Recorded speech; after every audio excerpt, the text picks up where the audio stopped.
Oi, gente, tudo bem? Você sabe de quanto em quanto tempo levar seu filho no pediatra? Ou quando um problema de saúde está dentro do normal? Hoje a gente vai conversar com a doutora Débora Aguiar, ela é pediatra. Doutora, seja bem-vinda ao Jeito Baiano, Obrigada. ao quadro, nosso quadro Fica a Dica. Um papo muito interessante, né? Muito obrigada. Vamos começar então do começo. Hoje em dia a gente tem, eu pelo menos tenho visto dentro ali da minha bolha, muitas mães, quando engravidam, procurando o pediatra antes mesmo da criança nascer. É importante essa consulta ainda na Pré-natal. gestação?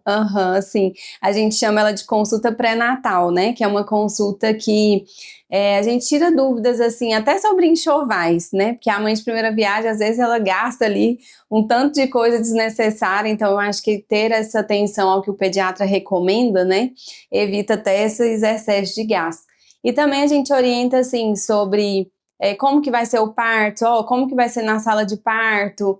O pediatra, na hora que pega o bebê, vai colocar uma vacina na perna. Gente, o que é isso? Será que foi alguma complicação? Não, é só uma vitamina K que toda criança tem que receber.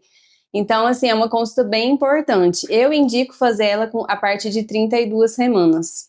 Para tranquilizar essa mãe, o que observar, o que está normal, o que não é normal. Isso, né? justamente, porque os primeiros dias, a primeira consulta do bebê, ela deve ser feita a partir de entre 5 a 10 dias de vida. Então eu falo que esses 5 dias até ela chegar aqui, é tantas dúvidas que essa consultinha pré-natal a gente já aborda muita coisa. E já criar esse relacionamento com a médica, porque se ela chega na primeira consulta, não conhece a médica, é uma pessoa estranha, com o filho dela. Exatamente, já abre esse leque também. E aí? Tá, então a senhora já falou, a primeira consulta da criança normalmente ali com 5 a 10 dias. 10 dias. Isso. Depois disso? Depois disso tem que ser mensal, até 6 meses. Então ela volta com 1, 2, 3, 4, 5, 6 meses. E aí é a consulta que eu mais gosto, que é a de introdução alimentar, né? Que é uma viradinha de chave ali. Fez 6 meses até 1 aninho, é a cada 2 meses, então vem com 8, 10 e 1 aninho. Fez 1 ano, vem a cada 3 meses, então 1 ano, 1 ano e 3, 1 ano e 6, 1 ano e 9, 2 aninhos. Fez 2 anos, aí é semestral, então assim, 2 vezes no ano. E fez até os 4, fez 4 anos, aí é anual. E aí, isso, claro, se não tiver nenhuma intercorrência, né? A criança não ficar doente. Sim. E aí, eu acho importante a gente levantar isso, porque o que é o normal para uma criança? Porque eu acho que, principalmente a mãe de primeira viagem, a criança tá com o nariz escorrendo, ela quer levar no médico. E hoje os pronto-socorros, né? Você vai para buscar uma dúvida e sai de lá com Covid. Com outra coisa. Exatamente.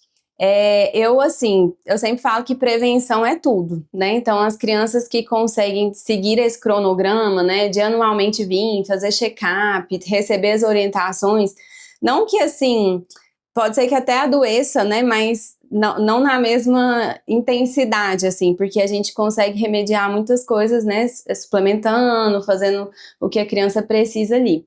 Mas hoje, eu acho que a consulta, assim, é tão importante, por exemplo, quando o bebê nasce, é muito comum soluçar e espirrar.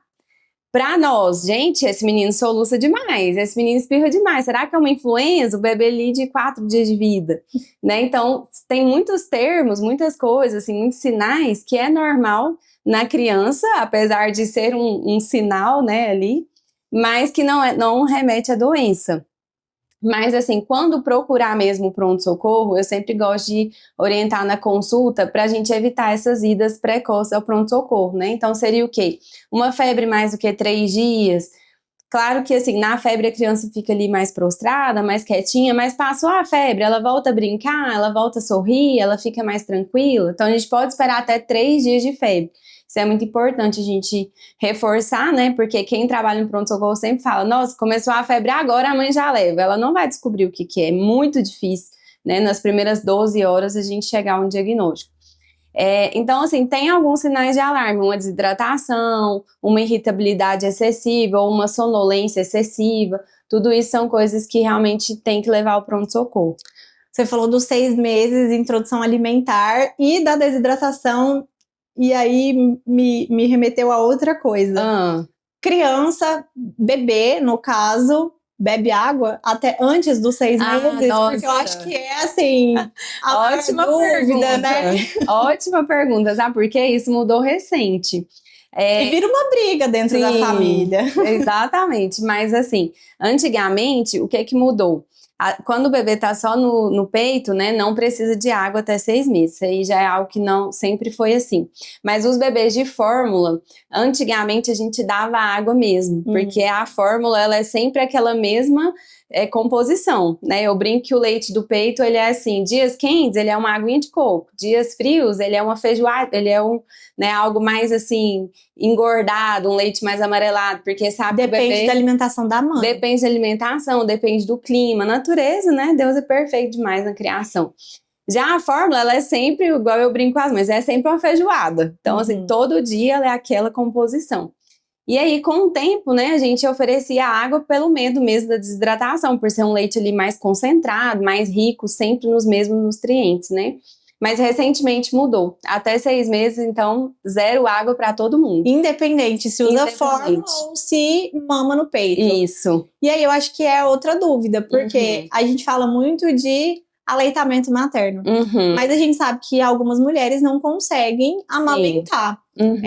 Qual, então, é a recomendação? É, até os 6 meses, ficar exclusivamente no peito ou, né, na fórmula. Isso. Assim, o ideal hoje é uma amamentação exclusiva até 2 anos, no sentido, assim, de não depender nem de leite de vaca após 1 ano, né? Que após 1 ano já é liberado o leite de vaca.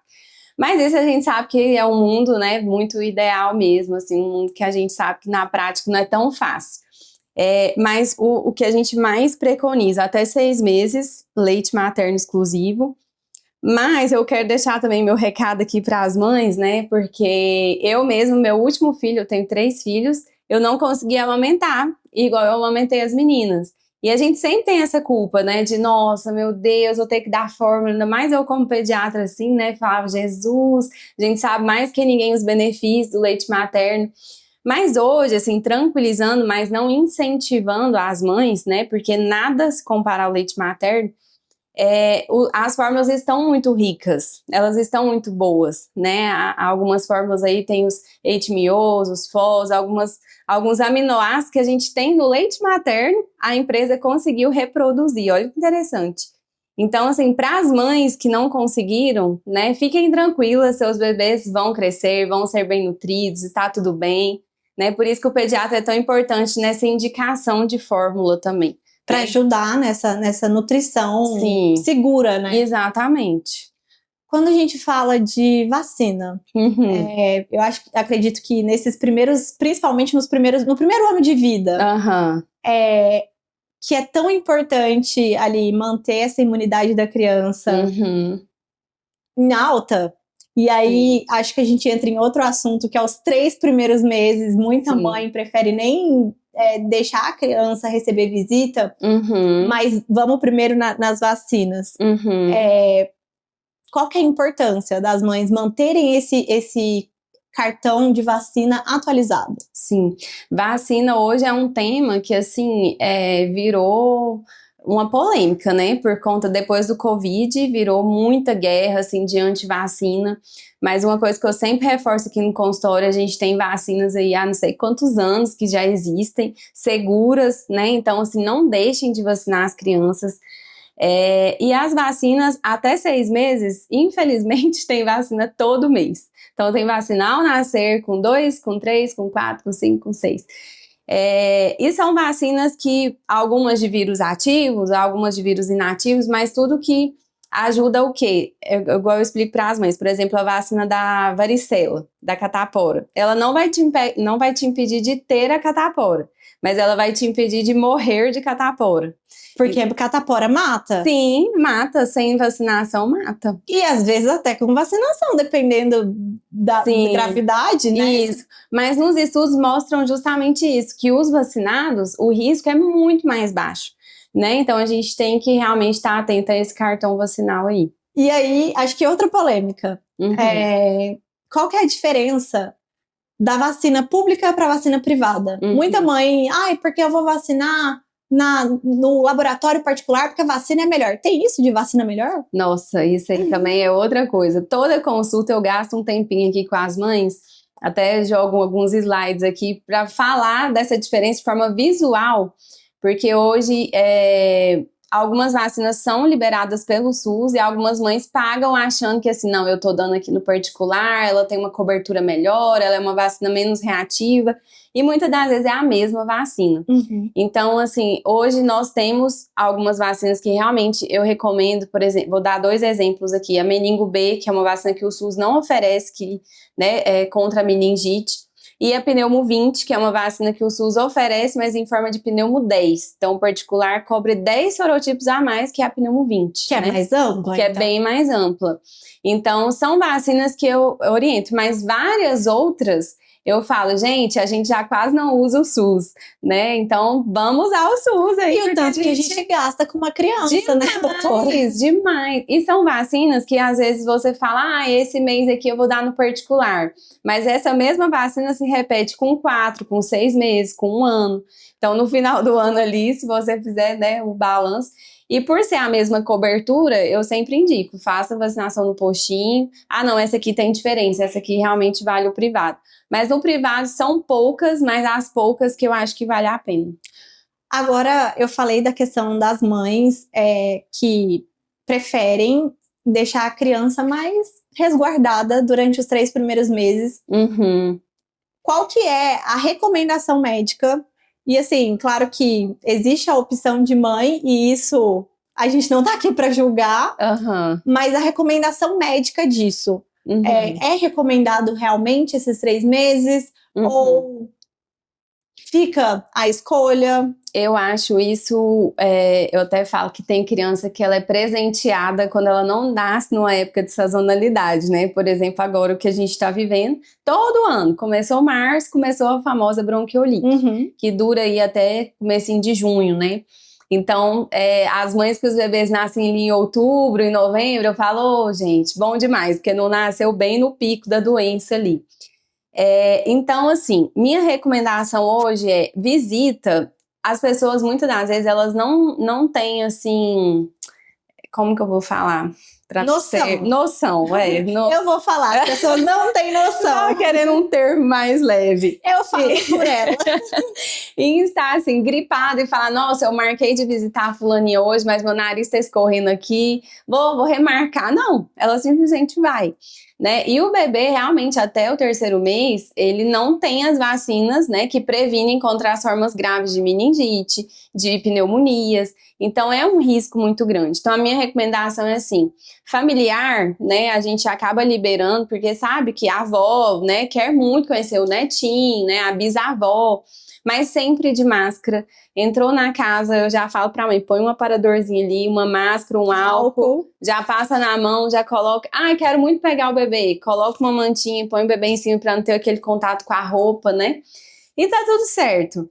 Agora, lugares fechados, né? Eu quero ir na igreja, por exemplo. Aí eu falo, não, espera até o 3º mês. São coisas que dão pra esperar. Dão pra esperar, isso. E a mãe precisa viver numa bolha também. Então, com 2 meses, por exemplo, eu super indico um passeio no parque, ao ar livre. Minha avó tem uma chácara, eu posso passar o dia lá. Nossa, maravilhoso pro bebê. Né? Ter contato com a natureza, isso é muito importante. E pra mãe sair daquele mundo ali só maternidade também. Doutora, a gente está chegando no fim, mas eu queria que você desse uma dica para quem está em casa, para as mães que estão em casa, às vezes, para quem ainda vai ser mãe, já está começando a pensar nisso. Que dica que você dá para essa pessoa? Eu acho que se você me fizesse essa pergunta há 6 anos atrás, que eu tenho uma filha de 6 anos e um bebê de 1 aninho, né? E uma do meio de 5. Eu daria outra dica, né? Mas hoje, como mãe de 3, o que é que eu mais oriento, assim, as minhas famílias? É a leveza, porque o primeiro filho, a gente fica muito tenso, a gente quer fazer tudo muito perfeito, e isso acaba sendo uma cobrança que quando a criança cresce, você fala, nossa, eu não precisava disso tudo, né? Então, assim, minha dica, leve a maternidade de uma forma, assim, leve, gostosa, A louça vai esperar, a casa às vezes vai ficar ali bagunçada mesmo, mas curte aquele momentinho com seu filho, né? Dê aquele banhozinho ali sem pressa, cantando, com calma. E agora, como pediatra, né, minha dica também é assim, mantenha os cuidados, mantenha as consultas como rotina, premediar é a melhor coisa, né, pra gente não passar ali por tantos sustos, né, na maternidade, que a gente às vezes enfrenta uma febre, não, a pediatra já me falou que é assim mesmo, vai durar isso, a criança vai sentir isso e vai passar. Então, tenha um pediatra ali de referência, de confiança. E é isso, viver um dia de cada vez, sem muitas expectativas. E que cada filho é um filho também, né? A gente tem que evitar um pouco as comparações ali. É importante, esse final é muito importante. Porque às vezes a gente compara muito, né? Demais, com o vizinho, com o filho da amiga, né? Porque o filho da amiga não faz isso, por que o meu faz? Porque... Aí entra o pediatra, calma, os marcos de desenvolvimento são esses, até tal idade seu filho também vai estar fazendo. É isso, doutora, muito obrigada e Bom seja demais. sempre bem-vinda. Obrigada, bom demais, brigadão.